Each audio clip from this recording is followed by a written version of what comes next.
Series education से आज हम हिंदी व्याकरण के टॉपिक वचन पर डिस्कस करने वाले हैं। सबसे पहले क्वेश्चन आता है कि वचन से आप क्या समझते हैं, यानी वचन कहते किसे हैं। अगर आप सर्च करेंगे तो आपको वचन की एक डेफिनेशन ये भी आएगी कि किसी को दिए हुए वादे को वचन कहा जाता है। लेकिन हिंदी ग्रामर यानी हिंदी व्याकरण के अनुसार वचन किसे कहते हैं, उसकी क्या परिभाषा है, उसके भेद कितने हैं, वचन की पहचान कैसे की जाती है, वचन से संबंधित कौन कौन से नियम हमें पता होने चाहिए, इन सभी पर हम इस वीडियो में डिस्कस करने वाले हैं। साथ ही साथ हम कुछ क्वेश्चंस और एमसीक्यूज को भी देखेंगे ताकि वचन से रिगार्डिंग आपके जितने भी प्रॉब्लम्स हैं वो क्लियर हो जाएं। तो ज्यादा टाइम ना वेस्ट करते हुए हम अपनी वीडियो पर आते हैं और सबसे पहले जानते हैं हिंदी व्याकरण के अनुसार वचन की क्या परिभाषा है।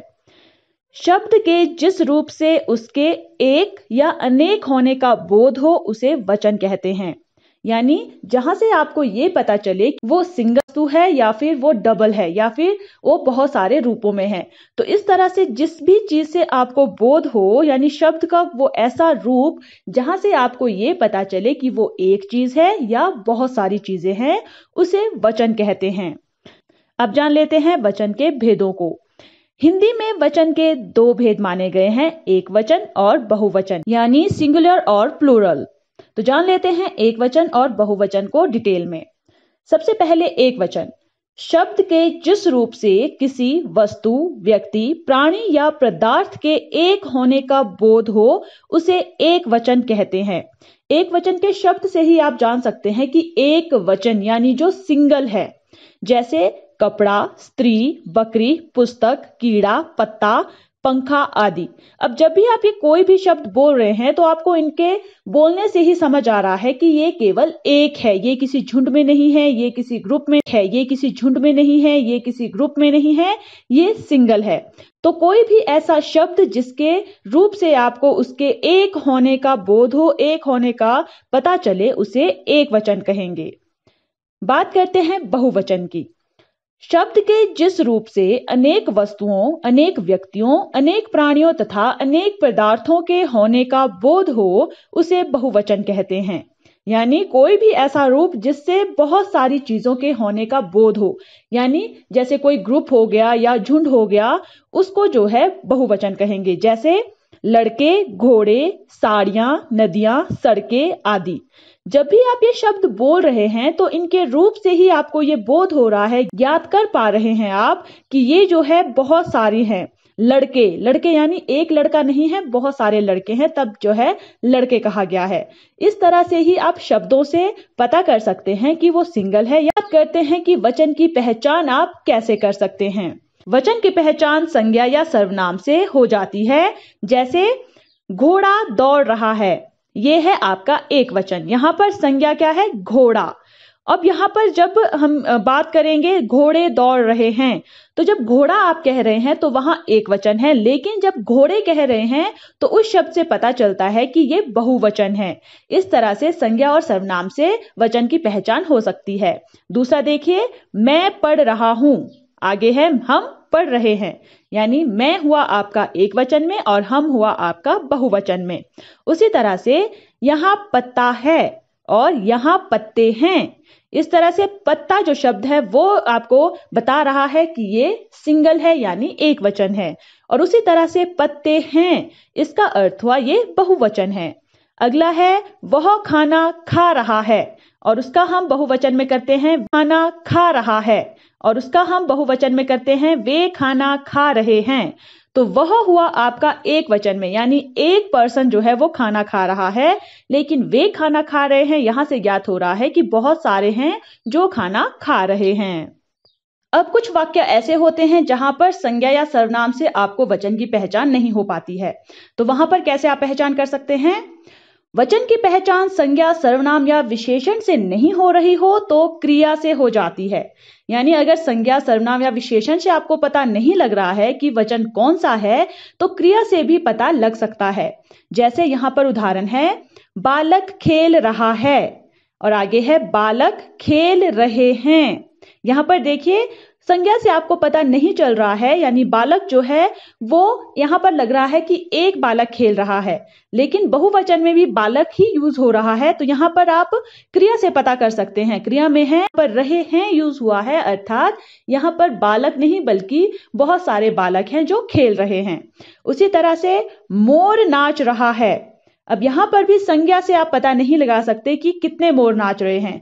यहां पर क्रिया से पता चल रहा है कि एक मोर नाच रहा है, लेकिन जब कहेंगे मोर नाच रहे हैं से हम पता लगा सकते हैं कि मोर जो है वो बहुत सारे हैं जो नाच रहे हैं।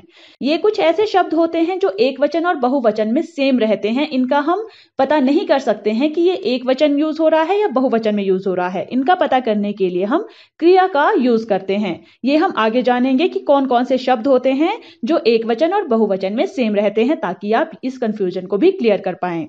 अब हम बात करते हैं वचन संबंधी कुछ नियमों की। यानी वचन संबंधी कुछ नियम होते हैं, कुछ रूल्स होते हैं जिससे आप पता कर सकते हैं कि ये एक वचन है या बहुवचन है। कौन से शब्द जो है वो एक वचन में यूज होते हैं, कौन से शब्द बहुवचन में यूज होते हैं। हिंदी में एक के लिए एक वचन का प्रयोग और एक से अधिक के लिए बहुवचन का प्रयोग किया जाता है। इस सामान्य नियम के अतिरिक्त कुछ और नियम भी ध्यान देने योग्य हैं। यानी एक तो सिंपल रूल है कि एक के लिए एक वचन का यूज होगा और एक से ज्यादा होंगे तो वहां पर बहुवचन का यूज होगा। लेकिन इसके साथ साथ जो है वचन में और भी बहुत सारे नियम ऐसे हैं, रूल्स ऐसे हैं जो आपको ध्यान में रखने होते हैं। वो कौन कौन से नियम हैं, आइए जान लेते हैं। एक वचन का बहुवचन के रूप में प्रयोग, इसको आप टाइटल को ध्यान से पढ़िए। एक वचन का बहुवचन के रूप में प्रयोग, यानी शब्द तो एक वचन है लेकिन उसका यूज जो है वो बहुवचन की जगह पर भी होता है। किस तरह से, जैसे यहां पर फर्स्ट देखिए, सम्मान आदर प्रकट करने के लिए एक वचन संज्ञा के साथ बहुवचन क्रिया लगाई जाती है। यानी जब वचन संज्ञा के साथ बहुवचन क्रिया लगाई जाती है, यानी जब भी आप किसी को रिस्पेक्ट करते हैं तो वहां पर उस एक, अगर आप सिंगल पर्सन को भी रिस्पेक्ट कर रहे हैं तो उसके साथ जो क्रिया लगेगी वो आप बहुवचन यूज करते हैं। अच्छे से जानने के लिए उदाहरण देख लीजिए, जैसे माताजी आ गई हैं। अब यहां पर देखें माताजी, ये माताजी यानी एक पर्सन के लिए यूज हो रहा है, लेकिन हम माँ के लिए रिस्पेक्ट जो है वो शो कर रहे हैं तो हमने क्रिया कैसी लगाई है, गई हैं, यानी जैसे बहुवचन में यूज होता है। तो इस तरह से जब भी आप आदर प्रकट करेंगे, सम्मान प्रकट करेंगे या रिस्पेक्ट आप किसी को शो कर रहे हैं तो आप जो क्रिया लगाएंगे वो बहुवचन की लगाएंगे। दूसरा देख लीजिए, शास्त्री जी भारत के प्रधानमंत्री थे। तो आप इस तरह से तो नहीं कह सकते हैं कि शास्त्री जी भारत का प्रधानमंत्री था, तो ये तो बिल्कुल ही गलत हो जाएगा, क्योंकि जब आप रिस्पेक्ट शो करते हैं तो आप क्रिया जो है वो बहुवचन की लगाते यहाँ कर रहे हैं, शास्त्री जी भारत के प्रधानमंत्री थे।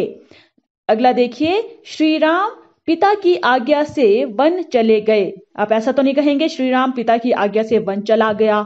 तो जब आप रिस्पेक्ट करते हैं, आप कोई भी ऐसा वाक्य जहां पर आप किसी को रिस्पेक्ट दे रहे हैं, तो भले ही आप सिंगल पर्सन को रिस्पेक्ट दे रहे हैं, आप अपने माइंड में सेट कर दीजिए वहां पर आप क्रिया जो है वो बहुवचन की लगाएंगे। नेक्स्ट नियम है, अभिमान, बड़प्पन और अधिकार जताने के लिए प्रायः मैं के स्थान पर हम का प्रयोग करते हैं। यानी जब भी अभिमान, बड़प्पन या अधिकार आप किसी पर जता रहे हैं, तो जैसे आप कहेंगे, यहां उदाहरण देखिए, हमें अब शांति चाहिए। यानी अब आप ऐसे कहेंगे कि मैं अब शांति चाहता हूं। ये उतना इफेक्टिव नहीं होता है। जब आप अधिकार जता रहे हैं, बड़प्पन जता रहे हैं या अभिमान आप व्यक्त कर रहे हैं तो मैं की जगह पर हम यूज करेंगे, जबकि ये सिंगल पर्सन की जगह पर हम यूज करेंगे, जबकि ये सिंगल पर्सन के लिए ही यूज हो रहा है, लेकिन यहां पर बहुवचन यूज होगा, क्योंकि मैं जो है वो सिंगल पर्सन के लिए यूज होता है और हम जो है वो डबल या ट्रिपल जितने भी जो पर्सन होते हैं उनके लिए यूज किया जाता है। जैसे अगला देखिए, हम एकांत में रहना चाहते हैं। यानी आप जब अभिमान व्यक्त कर रहे हैं, घमंड दिखा रहे हैं या अपना प्रभाव जताना चाह रहे हैं, तो आप वहां पर मैं एकांत चाहता हूं ये नहीं कहेंगे, आप कहेंगे हम एकांत में रहना चाहते हैं। जैसे आपने ध्यान दिया होगा, आपने कोई एंशिएंट मूवीज देखी होगी या जहां पर पुराने जमाने के राजा महाराजाओं के बारे में दिखाया जा रहा हो, वहां पर उनकी लैंग्वेज पर आपने अगर गौर किया होगा, वो कभी भी मैं ऐसा करता हूं या मैं युद्ध के लिए तैयार हो रहा हूं ये वर्ड यूज नहीं करते थे। वो हमेशा कहते थे हम जा रहे हैं, हम युद्ध के लिए तैयार हो रहे हैं, इस तरह से वो मैं नहीं यूज करते थे, हम यूज करते थे। तो आप भी जहां पर अभिमान, बड़प्पन या अधिकार जताने के लिए कोई करेंगे। नेक्स्ट जो नियम है वो है आंसू, दर्शन, केश, रोग, प्राण, होश, लोग आदि कुछ शब्द का प्रयोग सदैव बहुवचन में होता है। यानी जो ये शब्द बताए गए हैं, आंसू, दर्शन, केश, रोग, प्राण, होश, लोग, ऐसे जो भी शब्द होते हैं वो कभी भी एक वचन में यूज नहीं होते हैं। अब आप देखिए, अगर लोग आप शब्द यूज कर रहे हैं तो क्या आप लोग शब्द एक वचन में यूज करेंगे? बिल्कुल नहीं। लोग जो शब्द है वो हमेशा बहुवचन में यूज होगा। जैसे यहां पर आप उदाहरण देख लीजिए, होश उड़ गए। होश जो शब्द है वो भी आप एक वचन में यूज नहीं करेंगे। ऐसे नहीं कहेंगे होश उड़ गया। हमेशा भी जो होश है वो बहुवचन में यूज होता है, इसलिए क्रिया भी जो है यहां पर बहुवचन की यूज हुई है। उसी तरह से दर्शन शब्द है, तुम्हारे दर्शन कब होंगे, तुम्हारा दर्शन कब होगा, ऐसा नहीं कहेंगे, तुम्हारे दर्शन कब होंगे। यानी जो दर्शन शब्द है ये भी हमेशा बहुवचन में यूज होता है। कब होंगे यानी जो दर्शन शब्द है ये भी हमेशा बहुवचन में यूज होता है। उसी तरह से प्राण, प्राण निकल गए, प्राण निकल गया, ऐसा नहीं कहते हैं। उसी तरह से आंसू है, आंसू को भी आप अगर व्यक्त करेंगे तो कहेंगे आंसू निकल आए। अब ये तो नहीं कहेंगे आंसू निकल आया। जहां पर भी ये आंसू शब्द यूज होता है वहां पर जो है बहुवचन की क्रिया यूज होती है। ये जो शब्द है वहां पर बहुवचन की क्रिया यूज होगी, क्योंकि ये सारे शब्द जो है हमेशा बहुवचन में ही यूज किए जाते हैं। अब बात करते हैं बहुवचन का एक वचन में प्रयोग। यानी बहुत जगह ऐसे भी होते हैं जहां पर बहुवचन का यूज हम एक वचन के लिए करते हैं, यानी सिंगल पर्सन के लिए हम बहुवचन का यूज करते हैं। कैसे? तू एक वचन है जिसका बहुवचन है तुम, किंतु आजकल लोक व्यवहार में तुम का प्रयोग एक वचन के लिए भी किया जाता है। जैसे रमेश तुम घर जाओ। जैसे रमेश के लिए जब आप किसी को आदर से कहते हैं, प्यार से कहते हैं, तो आजकल हमेशा लोग जो है एक दूसरे को आदर, रिस्पेक्ट देने की कोशिश करते हैं। तो हमेशा ये कहा जाता है रमेश तुम घर जाओ, बल्कि वो एक ही पर्सन के लिए कह रहे हैं, फिर भी एक वचन के स्थान पर बहुवचन का प्रयोग किया जा रहा है। उसी तरह से देखिए, सेना, जाति, जनता, दल, वर्ग एक वचन में प्रयुक्त होते हैं। अब देखिए, जो सेना जाति है, जैसे सेना है, सेना में एक पर्सन तो होगा नहीं, सेना में बहुत सारे पर्सन होंगे, लेकिन जो सेना शब्द है वो एक वचन में प्रयुक्त होता है। उसके लिए क्रिया जो है वो एक वचन की यूज की जाती है। उसी तरह से जाति, दल, जनता, वर्ग, ये सारे जो शब्द हैं उनको एक वचन में प्रयोग किया जाता है। जैसे सेना ने शत्रुओं का दमन कर लिया। अब जो सेना है यहां पर हमने सेना को एक वचन प्रस्तुत किया है, क्योंकि जो सेना शब्द है वो एक वचन में ही लिया जाता है। उसी तरह से जनता लोकतंत्र की नींव है। यहां पर देखिए, है शब्द है नहीं कहा गया है। जनता बहुत सारे लोगों से मिलकर बनती है, एक पर्सन से जनता नहीं कहा जाता है, लेकिन फिर भी जो जनता शब्द है उसको एक वचन में प्रयुक्त किया जाता है। उसी तरह से बहुदलीय व्यवस्था भारत में है। इसी तरह से आप शब्दों को ध्यान में रखेंगे कि कौन कौन से शब्द ऐसे हैं जो हमेशा एक वचन में यूज होते हैं और कौन कौन से ऐसे शब्द हैं जो हमेशा बहुवचन में प्रयुक्त होते हैं, तो आप ज्यादा कंफ्यूज नहीं होंगे। आगे बात करते हैं, धातुओं का बोध कराने वाली जातिवाचक संज्ञाएं एक वचन में ही प्रयुक्त होती हैं। यानी जो धातुएं हैं, आपने सीधे माइंड में ध्यान रखना है, जितनी भी धातुएं हैं उनको एक वचन में ही प्रयुक्त किया जाता है। जैसे सोना बहुमूल्य धातु है, लोहा मजबूत होता है, हीरा सुंदरता की शान है। तो जितनी भी धातुएं हैं वो जो है हमेशा एक वचन में प्रयुक्त होंगी। अब विशेष यहां पर कुछ चीजें हैं जो आपने ध्यान में रखनी है। जैसे कुछ शब्द ऐसे भी हैं जो एक वचन और बहुवचन में सदैव एक समान रहते हैं। जैसे आज, कल, दूध, पानी, घी, तेल, चाय आदि। ये ऐसे शब्द हैं जो चाहे एक वचन में यूज हो रहे हो या फिर बहुवचन में यूज हो रहे हो, इनमें कोई भी परिवर्तन नहीं आता है।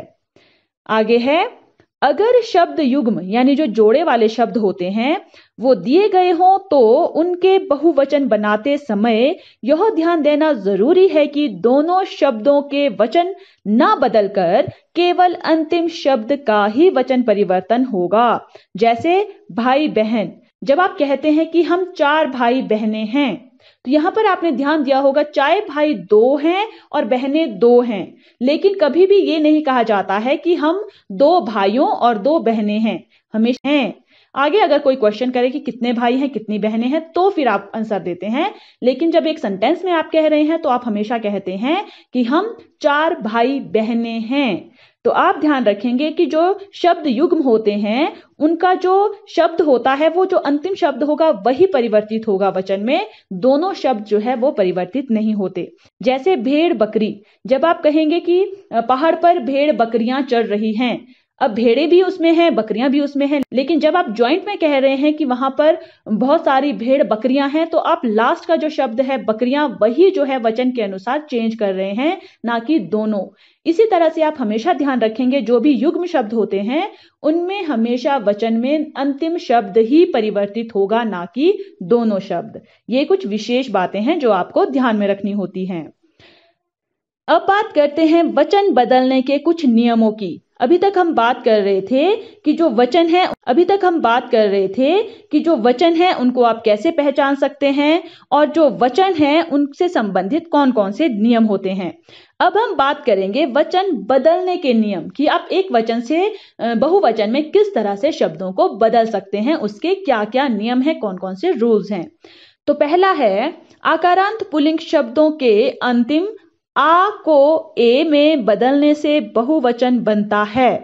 आप ध्यान रखेंगे, आकारांत पुल्लिंग यानी जो पुल्लिंग शब्द है लेकिन आकारांत है, जिनके अंत में आ है, उनका जो अंतिम आ शब्द है उसको जो है ए में उनका जो अंतिम आ वर्ण है उसको ए वर्ण में बदलकर जो है उसका बहुवचन बनाया जाता है। जैसे पंखा पंखे, लोटा लोटे, केला केले, इस तरह से आ वर्ण को ए करके बहुवचन बना दिया जाता है। सेकंड है, अकारांत स्त्रीलिंग शब्द के अंतिम अ के स्थान पर ए कर देते हैं। यानी अकारांत स्त्रीलिंग, जो स्त्रीलिंग है लेकिन उसके अंत में अ आता है। अ से आपको पता होगा जितने भी अ वाले शब्द होते हैं वो हमेशा पुल्लिंग होते हैं, लेकिन कुछ ऐसे भी शब्द हैं जो स्त्रीलिंग में आते हैं। तो वैसे स्त्रीलिंग शब्दों को जब बहुवचन में बदलते हैं तो उसके अ वर्ण को ए कर दिया जाता है। जैसे पुस्तक पुस्तकें, सड़क सड़कें, इस तरह से अ को ए कर दे के हम बहुवचन बना सकते हैं। नेक्स्ट रूल है, आकारांत स्त्रीलिंग शब्दों का बहुवचन बनाने के लिए अंतिम आ के बाद ए लगा देते हैं।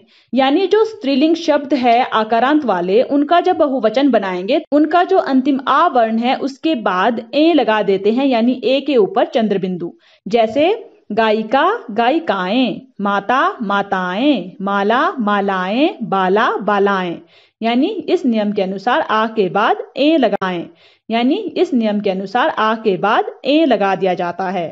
नेक्स्ट रूल है, अंत में या आने वाले स्त्रीलिंग शब्दों के अंत में अनुनासिका लगाते हैं, यानी चंद्र बिंदु लगा देते हैं। यानी जिन स्त्रीलिंग शब्दों के अंत में या आता है उनमें ना तो कोई वर्ण हटाया जाता है ना ही कोई ऐड किया जाता है, केवल या के ऊपर अनुनासिक लगा देते हैं, यानी चंद्र बिंदु लगा देते हैं। जैसे चिड़िया चिड़िया, खटिया खटिया, डलिया डलियां, यानी या के ऊपर ओनली चंद्र बिंदु लगाकर इसका बहुवचन बना लिया जाता है। नेक्स्ट रूल है, इकारांत अथवा ईकारांत स्त्रीलिंग शब्दों का बहुवचन बनाने के लिए ई को ह्रस्व कर या लगा देते हैं। यानी आपने ध्यान रखना है, इकारांत है या बड़ी ई लगी है किसी भी स्त्रीलिंग शब्द के अंत में, उस बड़ी ई की मात्रा को छोटी ई में बदलकर लास्ट में या लगा देते हैं। जैसे नदी में या लगा देते हैं। जैसे नदी नदियां, मछली मछलियां, टोपी टोपियां। तो आप यहां पर यह भी ध्यान रखेंगे कि कहीं पर अगर आपको शब्द को शुद्ध करने के लिए कहा जाए तो जहां पर भी या लगा हो और वहां पर बड़ी ई की मात्रा का यूज हो वो गलत होगा, क्योंकि जब भी आप बहुवचन बनाते हैं तो बड़ी ई की जो मात्रा है वो छोटी ई की मात्रा में परिवर्तित हो जाती है। नेक्स्ट रूल है, उकारांत उकारांत और औकारांत शब्दों के अंत में ए जोड़कर तथा शब्द के अंत के दीर्घ स्वर उ को उ करने से भी बहुवचन बनाए जाते हैं। यहां पर आप ध्यान से देखिए, छोटे ऊ के साथ कोई शब्द बना है या बड़े ऊ के साथ कोई शब्द बना है अंत में, या फिर अंत में औ है, उन शब्दों के अंत में ए जोड़कर जो है बहुवचन बनाया जाता है। और साथ ही साथ अगर किसी शब्द के अंत में बड़ा ऊ की मात्रा है तो उस बड़े ऊ की मात्रा को छोटे ऊ में वचन का शब्द बनता है। यहां पर उदाहरण देखिए, वस्तु, वस्तु में पहले से छोटे ऊ की मात्रा है तो कोई परिवर्तन नहीं होगा, लास्ट में ए जोड़ दिया जाएगा, वस्तुएं। गऊ, गऊ में भी कोई परिवर्तन ना करके ए जोड़ दिया जाएगा, गऊ, गौएं।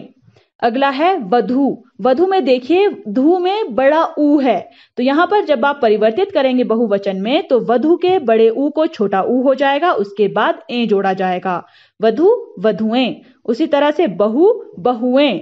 तो ये था आपका ऊ और औ शब्दों के अंत में ए जोड़कर और दीर्घ ऊ को ह्रस्व ऊ में बदलकर बहुवचन बनाने का नियम। नेक्स्ट रूल है, हिंदी भाषा में बहुत से एक वचन के अंत में गण, वृंद, जन, वर्ग, दल, लोग आदि शब्द लगाकर भी बहुवचन बनाए जाते हैं। यहां पर ये वाले जो शब्द हैं वो भी आप किसी शब्द के अंत में जोड़ दें तो एक वचन से बहुवचन बनाए जा सकते हैं। जैसे उदाहरण, शब्द के अंत में जोड़ दें तो एक वचन से बहुवचन बनाए जा सकते हैं। जैसे उदाहरण देखिए, कवि, कवि का जब आप बहुवचन बनाएंगे तो आप यूज करते हैं कविगण। उसी तरह से विद्यार्थी, विद्यार्थीगण, पक्षी, पक्षी वृंद, प्रिय, प्रियजन, नृतक, नृतक दल, हम लोग, सैनिक, सैनिक दल। तो इस तरह से जो शब्द हैं उनका आप बहुवचन किस तरह से बना सकते हैं, इसके जो नियम हैं वो आप एक बार ध्यान से पढ़ लें, ताकि जब भी आप किसी एक वचन शब्द को बहुवचन में परिवर्तित करें तो आप कोई भी। फर्स्ट क्वेश्चन है, वचन से आप क्या समझते हैं, यानी वचन की क्या परिभाषा है। शब्द के जिस रूप से उसके एक या अनेक होने का बोध हो उसे वचन कहते हैं। यानी जो शब्द है उसके एक या अनेक होने का जहां से आप पता लगा सकते हैं उसे वचन कहते हैं, और यहां पर आप इसके उदाहरण भी शो कर सकते हैं। नेक्स्ट क्वेश्चन है, वचन के कितने भेद हैं। हिंदी में वचन के दो भेद माने गए हैं, एक वचन और बहुवचन। अगर विस्तार में पूछा जाता है तो आप इसको डिटेल में एक्सप्लेन करेंगे। नेक्स्ट क्वेश्चन है, एक वचन को परिभाषित कीजिए, यानी एक वचन की आपने डेफिनेशन देनी है। तो शब्द के जिस रूप से किसी वस्तु, व्यक्ति, प्राणी या पदार्थ के एक होने का बोध हो उसे एक वचन कहते हैं। जैसे कपड़ा, स्त्री, बकरी, पुस्तक, कीड़ा, पत्ता, पंखा आदि। यानी जहां से भी आपको पता चले कि ये जो वस्तु है वो केवल एक है या सिंगल है, उस शब्द के रूप को जो है एक वचन कहा जाता है। नेक्स्ट है बहुवचन किसे कहते हैं।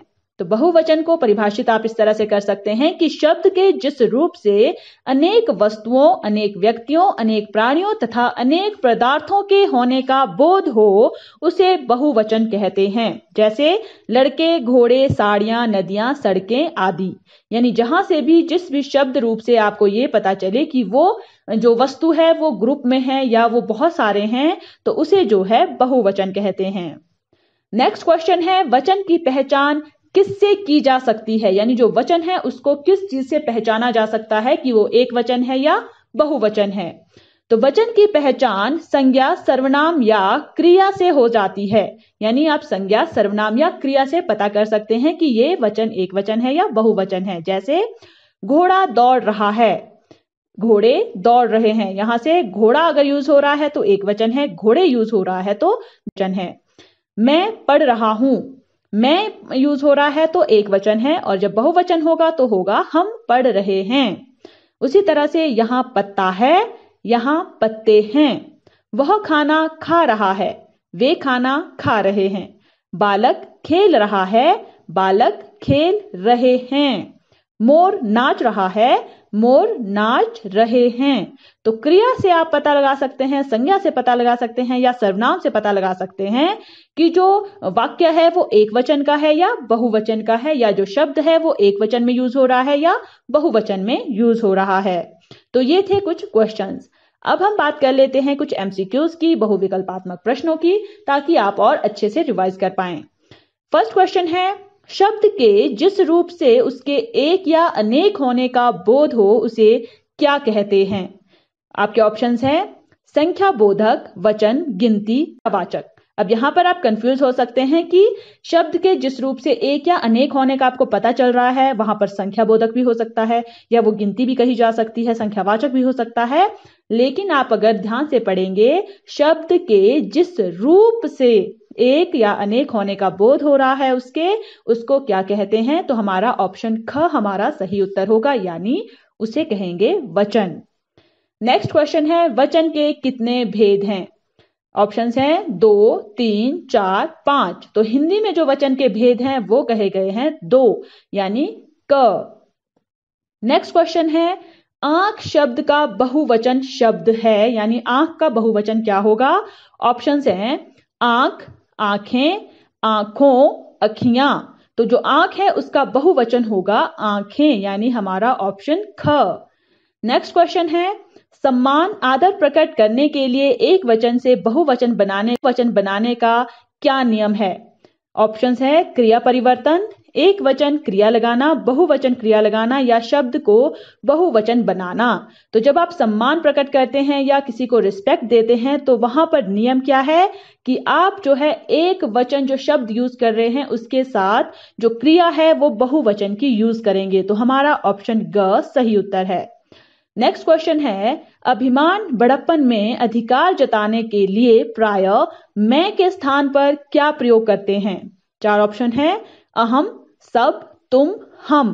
तो यहां पर ऑप्शन घ सही उत्तर है, यानी मैं के स्थान पर हम यूज किया जाता है अभिमान बड़प्पन या अधिकार जताने के लिए। नेक्स्ट क्वेश्चन है, आंसू, दर्शन, केश, रोग, प्राण, होश, लोग आदि कुछ शब्दों का प्रयोग सदैव डैश में होता है। ऑप्शन है एक वचन, बहुवचन, दोनों में, इनमें से कोई नहीं। तो जो आंसू, दर्शन, केश, प्राण, होश और लोग जैसे शब्द हैं वो हमेशा बहुवचन में यूज किए जाते हैं, यानी ऑप्शन ख हमारा सही उत्तर है। नेक्स्ट क्वेश्चन है, धातुओं का बोध कराने वाली जातिवाचक संज्ञाएं डैश में प्रयोग होती है।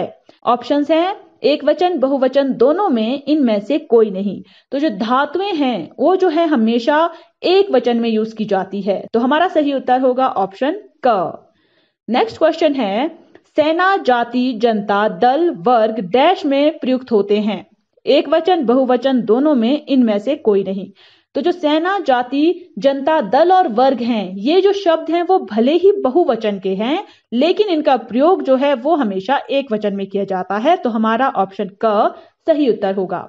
नेक्स्ट क्वेश्चन है, शब्द युग्म को बहुवचन बनाते समय दोनों शब्दों के वचनों में से किसका वचन परिवर्तन होगा? ऑप्शंस हैं दोनों शब्दों का, केवल प्रथम शब्द का, केवल अंतिम शब्द का, किसी का भी नहीं। तो जो युग्म शब्द होते हैं उनमें वचन परिवर्तन किसका होता है? वचन जब हम बदलते हैं जो अंतिम शब्द होता है। तो हमारा जो ऑप्शन ग है केवल अंतिम शब्द का, ये हमारा सही उत्तर है। नेक्स्ट क्वेश्चन है, बहु शब्द का बहुवचन क्या होगा? ऑप्शंस है बहुएं, बहुएं, बहें या बहिएं। तो यहां पर जो बहु शब्द है, हमने कहा था कि जो भी उकारांत शब्द होते हैं जब उनका बहुवचन बनाते हैं तो सबसे पहला रूल है कि उसके अंत में ए लगता है। तो यहां पर क और ख में आप कंफ्यूज हो सकते हैं।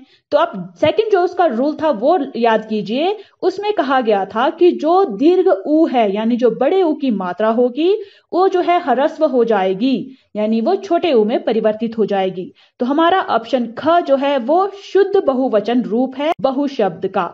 तो ये थे हमारे कुछ एमसीक्यूज और हम आशा करते हैं कि इस वीडियो के थ्रू वचन के रिगार्डिंग आपकी जितनी भी प्रॉब्लम्स थी वो काफी हद तक सॉल्व हो चुकी होगी। तो इसी तरह से हिंदी ग्रामर पर आधारित वीडियोस के लिए आप हमारे चैनल सक्सेस सिटीज एजुकेशन को फेसबुक, यूट्यूब, इंस्टाग्राम और ट्विटर पर भी फॉलो कर सकते हैं।